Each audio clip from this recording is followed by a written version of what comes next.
Hello दोस्तों, कैसे हो सभी? तो हमारे जितने भी एमपीपीएटी के जो स्टूडेंट हैं, एमपीपीएटी की तैयारी करने वाले जो मतलब स्टूडेंट हैं, एग्रीकल्चर के जो स्टूडेंट हैं, उनके लिए हमने सोइल साइंस की सीरीज स्टार्ट की हुई थी। ठीक है, तो जो सोइल साइंस की जो सीरीज थी, उनका सोइल साइंस का अपन ने पोर्शन कंप्लीट कर लिया था। लेकिन सोइल साइंस में साथ में एग्रोनॉमी के अंदर भी ये पोर्शन अपने को देखने को मिलता है। ठीक है, जिसके अंदर अपने को अपन जो बात करते हैं, किस कौन से पोर्शन की बात कर रहे हैं दोस्तों, यहाँ पर अपना जो बात कर रहे हैं खाद की एंड उर्वरक की। जो अपना खाद वाला पोर्शन ये एग्रोनॉमी में आपको देखने को मिलता है, लेकिन अपन इसको सोइल साइंस के अंदर कवर करेंगे। ठीक है, खाद एवं जो उर्वरक वाला जो अपना टॉपिक है, उसकी अपन बात यहाँ पर करेंगे। अब खाद एंड उर्वरक की बात कर रहे हैं, तो खाद एंड उर्वरक आपको सभी को पता है कि जो खाद अपन जो देसी भाषा में बोले तो अपन जो अपना जो भैंस वगैरह रहती है, गाय वगैरह रहती है, तो उनका जो गोबर वगैरह निकलता है, अपशिष्ट वगैरह निकलते हैं, वो अपन एक तरह से अपन देसी खाद मानते हैं उसको। ठीक है, उर्वरक मतलब जो फर्टिलाइजर होते हैं, जो अपने बाहर से अपन सब खरीद कर लेकर आते हैं, जो कंपनी वगैरह बड़ी-बड़ी इंडस्ट्री वगैरह में बनते हैं, जो अकार्बनिक पदार्थों से बनते हैं सर, जबकि हमारा खाद कार्बनिक पदार्थों से बनता है सर। तो उनके उनके अंदर तो इनके अंदर सबसे बेसिक चीज़ क्या होती है? आपने सोचा है कभी? कि अपन डालते हैं सोइल के अंदर, तो ऐसा तो है नहीं कि सोइल सीधा अपने प्लांट को सीधा ऐसे-ऐसे जो अपना खाद है वो प्रोवाइड करती है, नहीं करती। ठीक है? कभी भी नहीं करती। तो वो क्या करती है, यहाँ से अपने को पोषक तत्व प्रदान करती है। ठीक है? इनसे क्या है, इनसे इनके अंदर ये छोटी-छोटी चीज़ों से मिलकर बने होते हैं, जिनसे मिलकर बने होते हैं वो होते हैं पोषक तत्व। और ये जो पोषक तत्व होते हैं, ये पोषक तत्व ही अपने प्लांट ग्रहण करते हैं। तो आज के अपन लेक्चर में जो बात करेंगे दोस्तों, वो किसकी बात करेंगे, अपन यहाँ पर पोषक तत्व की बात करेंगे। ठीक है, तो आज का अपना लेक्चर रहने वाला है किसके ऊपर, पोषक तत्व के ऊपर अपन बात करेंगे। जो स्टूडेंट यदि फर्स्ट टाइम हमारे यहाँ पर हैं, तो आप प्लीज जाकर के एक बार देख लीजिए। आपको बहुत अच्छे तरीके से बिल्कुल यहीं पर क्लास के अंदर ही याद करवा के आपको भेज रहा हूँ मैं। ठीक है, क्लास में ही आपको याद करता है, अच्छा सा शानदार आपका रिविजन हो जाएगा। कोई यदि यहाँ पर मतलब आसपास यदि जिसने कोचिंग वोचिंग भी किया है, तो कोई प्रॉब्लम नहीं है।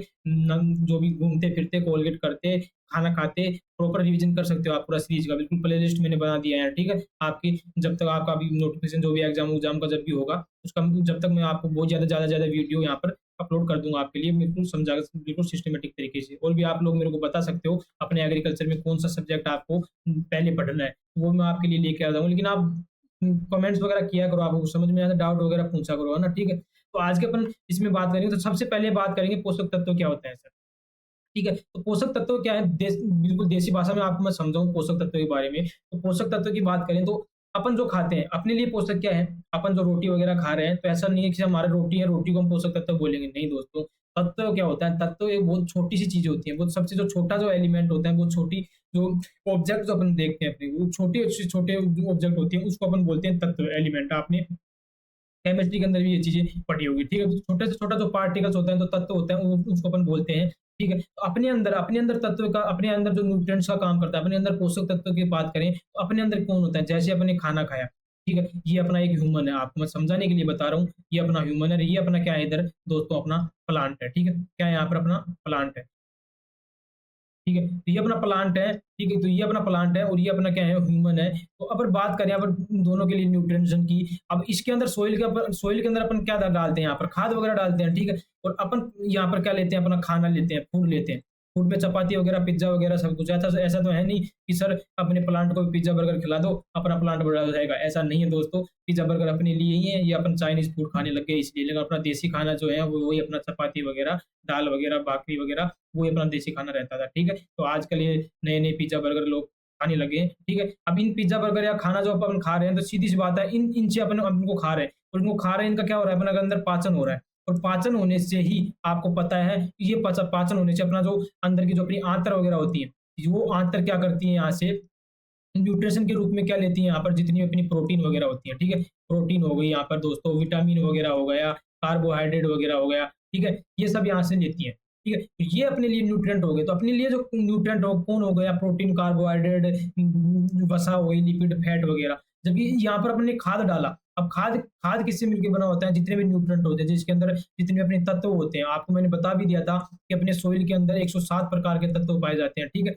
जिसके अंदर आपको मैंने वहाँ पर फर्स्ट लेक्चर के अंदर ही बता दिया था, 8 इसके अंदर मुख्य तत्व मैंने आपको बताया था। ठीक है? तो ये जैसे इसके अंदर अपन डालेंगे, तो अपना खाद भी किससे बना हुआ है? अपना जो कार्बनिक पदार्थ है, खाद खाद है, तो ये तो किससे बना हुआ है? इसके मैक्सिमम क्या होगा? Carbon, hydrogen, oxygen. ठीक है? तो ये कार्बन, हाइड्रोजन, ऑक्सीजन ही अपना प्लांट ग्रहण करता है यहाँ से। जैसे इसको डाला, और ये जो खाद होता है, ये खाद यहाँ पर डिकम्पोज़िशन होगा। डिकम्पोज़िशन होकर के, या वाटर जो पानी होती है, उसके अंदर पानी के साथ में ये अपने जो पार्टिकल पड़े होते हैं कण के, उसके साथ में यहाँ पर रिएक्शन करेगा। आपको पता होगा कि अपने सोइल जो होते हैं, सोइल के पार्टिकल के ऊपर नेगेटिव चार्ज होता है। और जितने भी अपने न्यूट्रिएंट वगैरह होते हैं, ये मैक्सिमम अपने को देखा जाए तो पॉजिटिव चार्ज में, जैसे सोडियम की बात कर लें अपन, पोटेशियम की बात कर लें, ठीक है, फास्फोरस की बात कर लें। ये क्या है, अपने सॉइल के पार्टिकल्स के ऊपर जाकर बैठ जाते हैं और फिर इनको अपनी जो रूट होती है, ये रूट क्या करके लेती है, ग्रहण कर लेती है, और ये रूट ग्रहण करके अंदर जाते हैं और अंदर जितनी भी अपनी प्रोसेस वगैरह होती है, प्लांट के जितने भी अंदर प्रकाश संश्लेषण वगैरह होती है, उनके अंदर अपने तत्व काम आते हैं और उससे अपना प्लांट क्या होता है, वृद्धि करता है। तो अल्टीमेटली वृद्धि प्लांट किससे किया, अपना जो एलिमेंट थे सर, तत्व थे। तो सीधी सी बात है, इसका आपकी डेफिनेशन भी क्या हो जाएगी दोस्तों यहाँ पर, कि तत्व क्या होते हैं। तत्व कुछ भी नहीं है, ऐसे हैं जिन मतलब तत्व किसको बोलेंगे, तत्व तत्व क्या होते हैं, तत्व जो क्या करेंगे, अपने जो पौधे जो होते हैं, उन पौधे की क्या करेंगे, आप पूछेगा नहीं, आप अपन वैसे अपन बात कर लेते हैं, अपन अपना जो कॉम्पिटिटिव एग्जाम है तो उसके हिसाब से बात करेंगे, मतलब लेकिन मेनली इसकी डेफिनेशन की बात कर लेते हैं कि उसकी क्या करता है, पौधों की उचित वृद्धि एंड विकास के लिए जो आवश्यक होता है, ठीक है, उचित वृद्धि एवं विकास के लिए जो आवश्यक होता है दोस्तों, वो क्या है, अपना पोषक पदार्थ यहाँ पर होने वाला है, ठीक है, के लिए आवश्यक जो भी तत्व है, वो क्या हो गया अपना यहाँ पर। ऐसा नहीं पिज्जा बर्गर खिला दिया सोइल को, भाई प्लांट खा लिया अपना और ग्रो कर लिया, ऐसा नहीं है। तो इनको अपने को क्या खिलाना पड़ेगा, खाद वगैरह डालना पड़ेगा, प्रॉपर सोइल को अच्छे से अच्छी उसमें रखना है तो अपने को, और वहां से अपने को न्यूट्रिएंट लेंगे। तो जितने भी अपने तत्व हैं, पोषक तत्व अपने लिए कौन कहलाएंगे दोस्तों, जितने भी जो अपनी पादप की उचित एंड विकास, उचित वृद्धि एंड विकास, सॉरी यहाँ पर अपनी वृद्धि देख सकते हैं, उचित वृद्धि एंड विकास के लिए जो आवश्यक होते हैं दोस्तों, वो अपने किसकी बात करेंगे, पोषक तत्व की यहाँ पर बात करेंगे, ठीक है। अब आपके लिए क्वेश्चन यहाँ पर दिमाग में आ जाता है कि सर ये पोषक तत्व हैं, तो किसी ने तो बताया होगा इनके बारे में कि यही पोषक तत्व है। आपने तो 107 प्रकार के तत्व बताए थे, तो ऐसा तो है नहीं कि 107 प्रकार के तत्व हमारे लिए पोषक तत्व की तरह काम करेंगे। बिल्कुल दोस्तों नहीं करेंगे। कौन-कौन से तत्व अपने इसके लिए काम करेंगे, उसके लिए एक मानक दिया गया है। मानक का मतलब क्या होता है कि एक चीज़, मतलब अपनी जो प्लांट होता है, प्लांट के लिए जो न्यूट्रिएंट होते हैं, वो कितना क्या ज़रूरी होता है, उसके लिए एक मानक दिया गया था अपने 2 साइंटिस्ट के द्वारा, ठीक है? तो यहाँ पर अपना जो नेक्स्ट यहाँ पर अपना अपन टॉपिक पढ़ने वाले हैं, अपन पढ़ेंगे जो अपने पोषक तत्व हैं दोस्तों, उन पोषक तत्वों के मानक की बात करेंगे कि वो अपने को कैसे से पता लगे 107 तत्वों में कौन-कौन सा तत्व जो है, जो हमारे हमारे लिए आवश्यक है, नहीं है। तो अपने आवश्यकता के इसके क्या पढ़ेंगे, मानक पढ़ेंगे। तो अपने साइंटिस्टों ने यहाँ पर बिल्कुल डिस्कवर करके, खोज करके उनकी यहाँ पर उन्होंने बताया है, ठीक है? तो मानक, और ये मानक जो दिया गया है यहाँ पर इंपॉर्टेंट क्वेश्चन आपके लिए बन जाता है। ये जो मानक दिया गया है, ये अपने 2 साइंटिस्ट के द्वारा दिया गया है, जिनका नाम है अर्नोन एंड स्टाउट, ठीक है? अर्नन एंड स्टाउट के द्वारा ये यहाँ पर दिया गया है, और यहाँ पर कब दिया गया, 1939 के अंदर, ठीक है? तो ये पहला बेसिक आपको दिमाग में आपको यहाँ पर रखना है, अर्नोन एंड स्टाउट के द्वारा दिया गया है, कब, 1939 के अंदर। अब इन्होंने 3 क्राइटेरिया दिया है दोस्तों, ठीक है? अपने जो पोषक तत्व है, पोषक तत्वों की आवश्यकता का मानक क्या है, कि हम कैसे बता सके कि हमारा तो जो पोषक तत्व है वो आवश्यक है या नहीं है। तो इन्होंने क्या दिया यहाँ पर, 3 गुणों के बारे में बता दिया, ठीक है? कि ये 3 गुण यदि जिसे जो एलिमेंट मतलब फ़ॉलो कर रहा है, जो एलिमेंट मतलब बता रहे हैं, तो ये 3 गुण ही अपने होने चाहिए। जो-जो अपना तत्व जो है 3 गुण फ़ॉलो कर रहा है, या वो मतलब तो वो क्या हो जाएगा अपना यहाँ पर दोस्तों, पोषक तत्व है। तो अर्नोन एंड स्टाउट ने यहाँ पर कितने गुण दिया दोस्तों? 3 गुण बोल सकते हैं, या 3 मानक दिया उन्होंने, और ये 3 मानक जो दिया है उन्होंने, तो उस 3 मानक में यहाँ पर अपना जो फर्स्ट मानक है, ठीक है? तो यहाँ पर फर्स्ट जो मानक है, फर्स्ट मानक उन्होंने बोला कि आप सिंपली बात करें, अपन ऐसा तो अरे-गहरे कोई तत्व आ गया, उसको तो अपन मानक नहीं बोलेंगे ना। सीधी सी बात, अपना तत्व की डेफिनिशन क्या है कि सर वृद्धि एंड विकास में आवश्यक हो। बिल्कुल सर, यदि वो वृद्धि एंड विकास कर रहा है प्रॉपर, वृद्धि एंड विकास में अपने को भागीदारी निभा रहे हैं, तो वो उस तत्व को हम क्या बोल देंगे? पोषक तत्व बोल देंगे, ठीक है? उन्होंने भी ऐसा ही पहला उन्होंने जो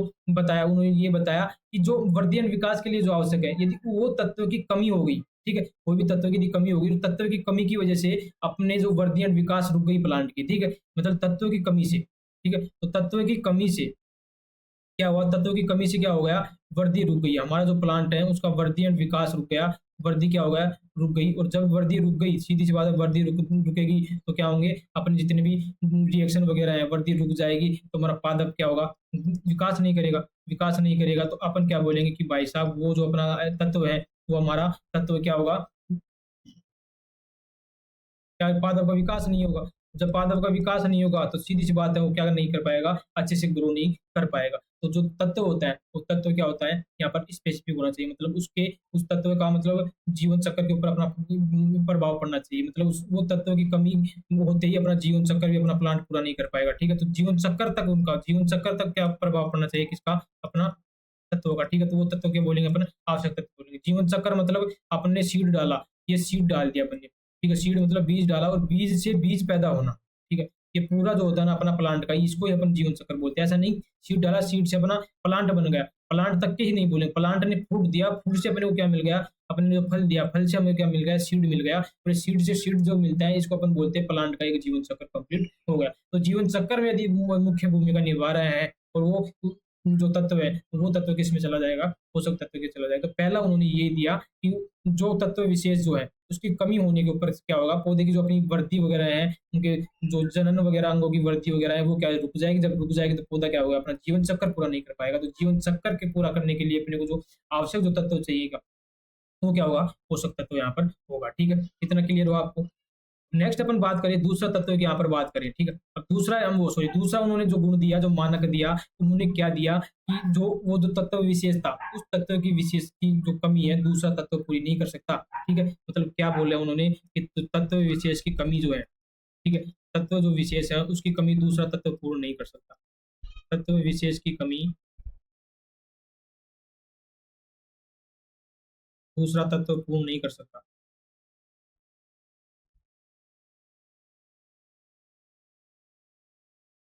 ठीक है, इतना क्लियर हो आपको। पूर्ण नहीं कर सकता, तो मान लिया आपने नाइट्रोजन डाल दिया, तो ऐसा नहीं कि नाइट्रोजन डाला और यदि अपने पास सोइल के अंदर फास्फोरस की कमी पड़ गई, तो आप ऐसा ऐसा नहीं कर सकते कि फास्फोरस को रिप्लेस करने के लिए अपन क्या करते हैं, यहाँ पर नाइट्रोजन डालते, कभी नहीं। नाइट्रोजन की यदि अपने को रिक्वायरमेंट है दोस्तों, तो वहाँ पर नाइट्रोजन ही लगेगा। यदि आपको आपके शरीर के अंदर, हमारे अंदर यदि विटामिन की कमी पड़ रही है, तो हम हमारे को विटामिन ही खाना पड़ेगा। ऐसा नहीं कि अपने को भर भर के किसी ने प्रोटीन खिला दिया, भाई प्रोटीन खा लो आप सही हो जाओगे। तो जिस तत्व की कमी, मतलब जो तत्व विशेष है उसकी कमी दूसरा तत्व पूर्ण नहीं कर सकता, तो नहीं तो वो भी इसको किसके मानक में दिया जाएगा, ये अपने इसके अंदर मानक में जाएगा। और उन्होंने थर्ड जो दिया, ठीक है, यहाँ पर थर्ड उन्होंने दिया कि जो तत्व अपना है वो तत्व विशेष सीधे रूप से अपने जो जितनी भी अपनी पोषण है उपापचय की जो क्रिया है उनसे वहां पर संबंध रखते हैं। ठीक है, तो तत्व जो तत्व है वो क्या करते हैं, प्रत्यक्ष रूप से, अब डायरेक्ट जो प्रत्यक्ष रूप से हिस्सेदारी रखेगा किसके साथ में, हिस्सेदारी रखता है इसके अंदर पादप की जितनी भी अपनी जो पोषण से पोषण एवं जो भी जितनी अपनी मेटाबॉलिक रिएक्शन है उपापचय वगैरह है उसके अंदर। ठीक है, उपापचय प्रक्रिया के अंदर, ठीक है, जो अपना हिस्सेदारी रखेगा, तत्व प्रत्येक हिस्सेदारी रखता है पादप की पोषण एवं उपापचय प्रक्रियाओं में, तो उसको अपन क्या बोलेंगे यहाँ पर, अपना कौन सा टाइप का तत्व बोलेंगे दोस्तों यहाँ पर आपको। ठीक है, इतना आपको देखने को मिल गया, क्लियर क्लियर होगा मैं क्या बताना चाह रहा हूँ आपको। ठीक है, उसके बाद अपन बात करते हैं इसके, अब टाइप की बात करते हैं, क्लासिफिकेशन की बात करते हैं कि सर कौन कौन से ऐसे तत्व हैं जो हमें हमें बताइए कि जो जो अपने लिए आवश्यक है, या कैसे कैसे अपने इसका क्लासिफिकेशन पढ़ सकते हैं। ठीक है, तो अब अपन पढ़ेंगे इसका वर्गीकरण, तत्वों का वर्गीकरण यहाँ पर अपन पढ़ेंगे दोस्तों। ठीक है, तो तत्वों का वर्गीकरण अपन बात करेंगे, तत्वों का वर्गीकरण। अब तत्वों का वर्गीकरण बात करेंगे तो सीधी सी बात है सर, वर्गीकरण हमें क्यों करने की जरूरत पड़ रही है, बिल्कुल क्योंकि अपना प्लांट है, ऐसा तो है नहीं कि सारे तत्व ही अपने उपापचय में काम आते हैं। कुछ तत्व होते हैं जो अपने उपापचय में काम आते हैं, कुछ तत्व अपनी जो प्लांट होते हैं उसकी संरचना बनाने के लिए काम आ रहे हैं, मतलब उसका संरचना बनाने में कुछ तत्व सिर्फ थोड़ी हेल्प कर रहे हैं। उन तत्वों को अपन सर क्या बोलेंगे, तो तत्वों का वर्गीकरण यहाँ पर अपन कर रहे हैं, जिसके अंदर सबसे पहले अपन बात करेंगे इसके अंदर दो टाइप की, जो मुख्य रूप से बात करेंगे, मुख्य रूप इसके अंदर दो टाइप आप अपन पढ़ने वाले हैं। ठीक है, मुख्य इसको मुख्य रूप से दो भागों में बांटा गया है। ठीक है, कितने भागों में बांटा गया है दोस्तों, दो भागों में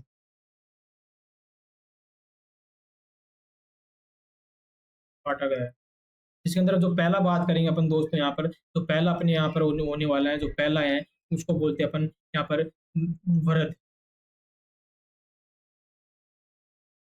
वृहद पोषक तत्व। ठीक है, मैक्रो जो पोषक तत्व होते हैं वृहद पोषक तत्व बोलेंगे। इस आदमी जो दूसरा होगा दोस्तों यहाँ पर उसको बोलेंगे तो सूक्ष्म पोषक तत्व होंगे, मतलब माइक्रो माइक्रो जो होंगे उनको अपन बोलेंगे सूक्ष्म पोषक तत्व। ठीक है, कौन से होंगे दोस्तों यहाँ पर, सूक्ष्म पोषक तत्व यहाँ पर होने वाले हैं।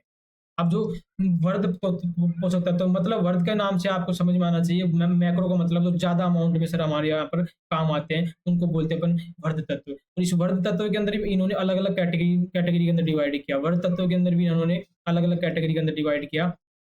ठीक है, जिसके अंदर उन्होंने 3 कैटेगरी के अंदर डिवाइड किया है। इसके अंदर वर्ड के अंदर भी उन्होंने कितनी कैटेगरी बना दिया दोस्तों, यहाँ पर 3 कैटेगरी बता दिया, जिसके अंदर पहला जो कैटेगरी बनाया, जिसके अंदर बनाया उन्होंने संरचनात्मक तत्व, संरचनात्मक तत्व, ठीक है। मतलब जो ऐसे तत्व है जो मतलब सिर्फ क्या काम कर रहे हैं दोस्तों, जो अपनी संरचना बनाने का, अपने प्लांट की संरचना बनाने का काम कर रहे हैं, उनको बोल दिया यहाँ पर संरचनात्मक तत्व है। और उसको उन्होंने बाद में बोला, इसके अंदर ही उन्होंने बोला प्राथमिक तत्व। प्राथमिक तत्व उन्होंने ऐसे तत्वों को बोला जो क्या हो रहे थे, ज्यादा काम आ रहे थे, मतलब जिसका सबसे ज्यादा अपने प्लांट के अंदर यूज आ रहा है, उनको बोले उन्होंने प्राथमिक तत्व, सॉरी प्राथमिक तत्व, ठीक है। तो ये किसकी बात कर लिया हमने, प्राथमिक तत्व की बात कर लिया, ठीक है। तो प्राथमिक तत्व है, उसके बाद इन्होंने क्या तीसरा जो टाइप यहाँ पर डिवाइड किया, तीसरा टाइप यहाँ पर डिवाइड किया उन्होंने, कौन सा, द्वितीयक तत्व। ये प्राथमिक तत्व की बात कर लिया हमने, प्राथमिक तत्व है।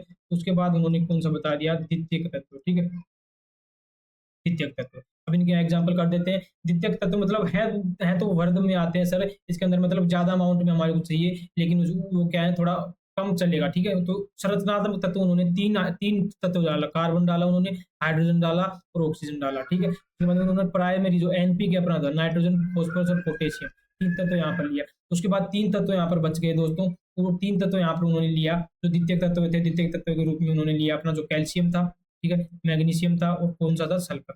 तो ये अपने तीन तत्व, आप डायरेक्ट आपको एग्जांपल आ जाएंगे यहाँ से कि कौन से संरचनात्मक तत्व है, कौन से प्राथमिक तत्व है, कौन से द्वितीयक तत्व है। तो प्राथमिक संरचनात्मक तत्व मतलब जो संरचना का निर्माण करते हैं, उसमें आपको किसको बताया मैंने, तो आपको यहाँ पर याद रखना है कौन एनपीके, कौन एनपीके, तो कौन से आप सीएचओ, कौन मतलब कार्बन हाइड्रोजन ऑक्सीजन से ये संरचनात्मक तत्व होते हैं। उसके बाद में बात करते हैं सर प्राथमिक तत्व, और जो प्राथमिक तत्व है सर इसके अंदर आते हैं एनपीके, नाइट्रोजन, फॉस्फोरस और पोटेशियम, और जो कैल्शियम मैग्नीशियम जो होते हैं सर, ये सब द्वितीयक तत्व होते हैं सर वर्ग। तो तीनों टाइप के इसके अपने वर्ग तत्व के होते हैं, ठीक है। और ये जितने भी अपन तत्व बांटे, ये टोटल जो तत्व अपने हैं, ये कितने हैं, टोटल 17 तत्व, 17 तत्वों को अपन आवश्यक तत्व के नाम से जाने जाते हैं। तो आज अपन आवश्यक तत्व की बात करेंगे, वो 17 तत्वों की यहाँ पर बात करने वाले हैं, जिसके अंदर 9 तत्वों की अपन बात कर लिया।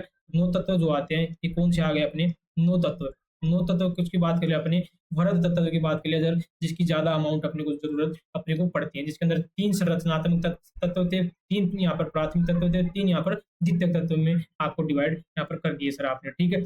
और इससे पहले आपने पढ़ लिया कि सर क्या हमारा पोषक तत्व होता है, क्यों हम पोषक तत्वों की जरूरत पड़ती है, क्योंकि हमारे प्लांट को वर्धन विकास की जरूरत पड़ती है। और सर 107 प्रकार के तत्व पाए जाते हैं, जिसके अंदर कौन कौन से अपने आवश्यक तत्व हैं। और आवश्यक तत्व बताने के लिए हमारे दो साइंटिस्ट आए दोस्तों, तो कौन से साइंटिस्ट बताया मैंने आपको, अर्नोन एंड स्टाउट। कौन से साइंटिस्ट बताया दोस्तों, अर्नोन एंड स्टाउट। और 1933 में, कब दोस्तों, 1933 में, कब दोस्तों, 1933 में अर्नोन एंड स्टाउट ने ये आवश्यक की मानकता के 3 गुण दिए, जिन्होंने उन्होंने बताया कि एक तत्व की यदि कमी पड़ गई तो पादप का जो जीवन चक्र होता है वो प्रभावित हो जाएगा, पादप चक्र का, पादप का जीवन चक्कर यहाँ पर रुक जाएगा। जीवन चक्कर का आपको मैंने बता दिया, ठीक है, ये उन्होंने पहला दिया। दूसरा उन्होंने बताया कि जीवन चक्र के बाद में तत्व विशेष की मतलब जो तत्व है उस तत्व की दूसरा तत्व कमी पूरी नहीं कर सकता। ऐसा नहीं कि नाइट्रोजन मुझे चाहिए तो मैं वहां पर पोटेशियम डाल दूंगा, नहीं, मुझे नाइट्रोजन ही डाल देगा। यदि मुझे मेरे शरीर में विटामिन की कमी से मेरे को कोई प्रॉब्लम हो गया, रोग हो गया, तो विटामिन की कमी से दूर होगा। ऐसे नहीं मैं प्रोटीन खाने से मैं उस रोग को दूर करूंगा, ठीक है। उसके बाद तत्व प्रत्यक्ष हिस्सेदारी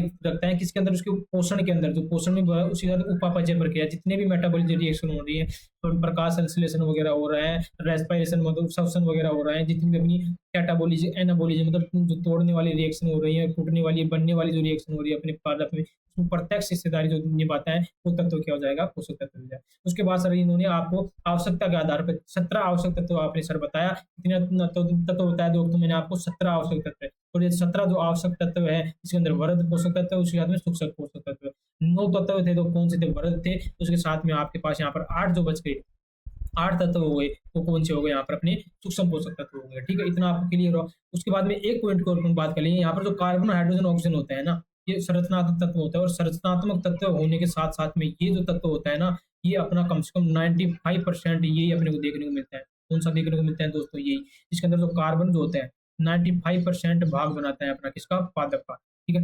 95% जो भाग होता है पादप का वो कौन सा होता है दोस्तों, कार्बन, हाइड्रोजन, ऑक्सीजन ही होता है। इसके अंदर कार्बन की अपन बात करें तो कार्बन यहाँ पर अपना होता है 45%, ऑक्सीजन की यहाँ पर बात करें तो ये भी होता है यहाँ पर अपना 45%, ठीक है। जो यहाँ पर हाइड्रोजन जो होता है वो होता है यहाँ पर 5%। तो ये आप इसका रेशियो आपके दिमाग में याद रख सकते हो, ठीक है। Carbon 45%, oxygen 45%, hydrogen 5। जितना भी अपना पार्ट, जो भी अपनी कितना भी पार्ट, अपना कोई भी पार्ट बना हो प्लांट का, उसके अंदर सबसे ज्यादा, बाकी 5% जो बच गए ना, बाकी 5% के अंदर कौन आ जाते हैं अपने जितने भी अपने 14 जो आपको एलिमेंट बताऊंगा, जो 14 आपको तत्व पढ़ाने वाला हूँ, ये 5% के अंदर आते हैं। तो आप सोच सकते हो कि कार्बन हाइड्रोजन की अपने को कितनी क्या जरूरत पड़ती है, ठीक है। और जो ये कार्बन हाइड्रोजन जो अपने पादप को मिलता है, ये जो कार्बन हाइड्रोजन अपने पादप को मिलता है, ये कार्बन हाइड्रोजन अपने पादप को मिलता है कहाँ से दोस्तों? हवा एंड पानी से। इससे हवा एवं पानी से, ठीक है। हवा या पानी से हमें हमें कौन कौन सा मिल रहा है? Carbon, hydrogen and oxygen. बाकी की बात करें, जितने भी अपने 14 तत्व बच गए, वो अपने किससे मिलते हैं? अपने को सोइल से मिलते हैं। तो ये भी आपको यहाँ पर याद रखना है, ठीक है। अब नेक्स्ट अपन बात कर लेते हैं यहाँ पर दोस्तों, अपनी जो सूक्ष्म तत्व है, इसकी बात करेंगे दोस्तों। यहाँ पर अपन जो सेकंड मैंने आपको बताया, यहाँ पर सूक्ष्म तत्वों की बात होता है। अपन बात कर लेते हैं अपनी सूक्ष्म तत्व कौन कौन से हैं।